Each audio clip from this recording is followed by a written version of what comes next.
আসসালামু আলাইকুম। I am father Khan ever unique টেকনোলজিতে আপনার সবাইকে স্বাগতম। আজকে আমরা এই ভিডিওতে শিখব অ্যাডোবি ফটোশপ দিয়ে কিভাবে ছবির ব্যাকগ্রাউন্ড রিমুভ করা যায়। আমরা আজকে আবার দেখব এই একটা মাল্টিপল কালার ছবি থেকে কিভাবে সাবজেক্টকে সিলেক্ট করে ব্যাকগ্রাউন্ডটা রিমুভ করা যায়। এখানে আপনারা দেখতে পাচ্ছেন যে আমি কিন্তু এখানে একটা ছবি ওপেন করে রেখেছি।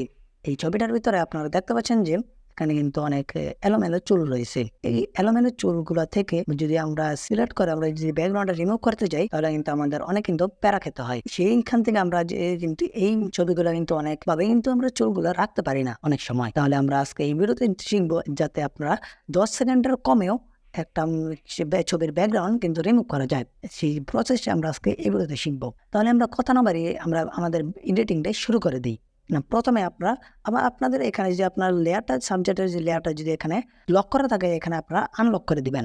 এরপরে এখানে আজকে আমরা দেখবো আবারও কিভাবে একটা ব্যাকগ্রাউন্ড চেঞ্জ করা যায়। এখানে আপনারা যদি চান তাহলে এখানে আপনারা ফাইল অপশনে এসেও কিন্তু এই অপশনটা যদি আমরা যান তাহলে কিন্তু একটা ফোল্ডার ওপেন হবে। এরপর আপনারা যদি সেরকম করে নাও যান তাহলে আপনারা যদি এখানে ফোল্ডার অপশনে গিয়ে আপনারা যদি আপনাদের পছন্দ মতো ব্যাকগ্রাউন্ডে যদি ফটোশপে নিয়ে আসেন সেটাও কিন্তু হবে। এখানে আপনারা পছন্দ মতো তো ব্যাকগ্রাউন্ডটা সিলেক্ট করে দিবেন। পছন্দ মতো এখানে ব্যাকগ্রাউন্ডটা সিলেক্ট করে দিতে পারেন। ডাবল ক্লিক করবেন অথবা এন্টার প্রেস করবেন। এরপরে এখানে আমরা যদি কর্নারে দেখি তাহলে আমরা দেখতে পাবো যে আমাদের ব্যাকগ্রাউন্ডের যে ছবিটা এই ছবিটা কিন্তু আমাদের নিচে থাকে ব্যাকগ্রাউন্ডের লেয়ার। আর আমাদের যে সাবজেক্টের লেয়ার আছে সেটা কিন্তু উপরে থাকে। এখানে কিন্তু আমাদের ব্যাকগ্রাউন্ডের লেয়ার কিন্তু উপরে এবং সাবজেক্টের লেয়ার কিন্তু নিচে।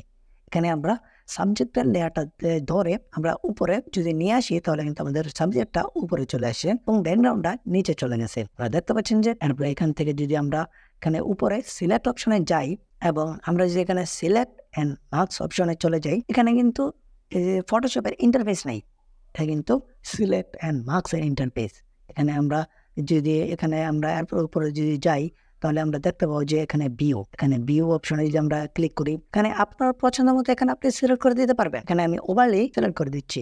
আমরা এটা সিলেক্ট করে দিতে পারি এবং ওভারলি সিলেক্ট করে দিতে পারি। আপনার পছন্দ মতো আপনি সিলেক্ট করে দিতে পারেন। আমি আপনাদের বোঝানোর ক্ষেত্রে এখানে ওভারলি করে দিচ্ছি। এরপর এখানে কোয়ালিটি এখানে আপনারটা 100%ও থাকতে পারে এবং 0%ও থাকতে পারে।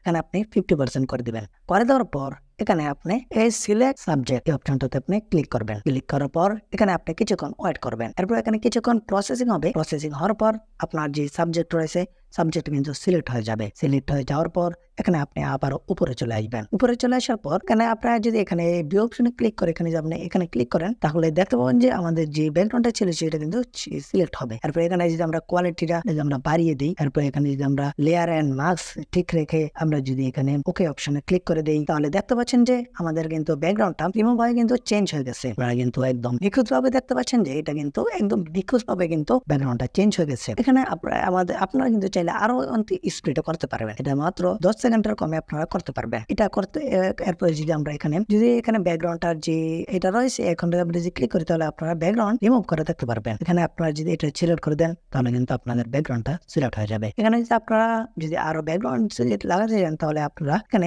যদি এটা ডিলিট করে দেন ডিলিট করে দেওয়ার পর এখানে আপনার যদি আবার ফাইল অপশনে গিয়ে যদি এই অপশনটাতে যান এরপরে যদি আপনারা এখান থেকে আরেকটা আপনারা ব্যাকগ্রাউন্ড কিন্তু সিলেক্ট করে দিতে পারবেন। সাপোজ ধরেন আমি এটা সিলেক্ট করে দিচ্ছি।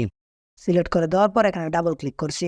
ডাবল ক্লিক করার পর এখানে আমরা যে ব্যাকগ্রাউন্ডের লেয়ার কিন্তু আমাদের নিচে থাকে এবং আমাদের সাবজেক্টের লেয়ার কিন্তু উপরে থাকে। এখানে আমরা সাবজেক্টের লেয়ারটা ধরে আমরা উপরে টেনে নিয়েছি। এখানে আপনারা দেখতে পাচ্ছেন যে একদম নিখুঁতভাবে কিন্তু ব্যাকগ্রাউন্ডটা বসে গেছে। আপনারা সেম এরকম করে কিন্তু আপনাদের ব্যাকগ্রাউন্ড সিলেক্ট করে দিতে পারেন এবং চেঞ্জ করতে পারেন এবং আপনারা কিন্তু ব্যাকগ্রাউন্ড রিমুভ করতে পারেন। দেখতে পাচ্ছেন যে আমার ব্যাকগ্রাউন্ড কিন্তু রিমুভ হয়ে গেছে। তাহলে মূলত ছিল আজকের ভিডিও। তাহলে ভিডিওটি যদি ভালো লাগে তাহলে লাইক করবেন, কমেন্ট করবেন, শেয়ার করবেন বন্ধুদের সাথে আর চ্যানেলটি সাবস্ক্রাইব করে আমাদের পরবর্তী ভিডিওগুলো কন্টিনিউ করবেন। সবাই ভালো থাকবেন, সুস্থ থাকবেন। আল্লাহ হাফেজ।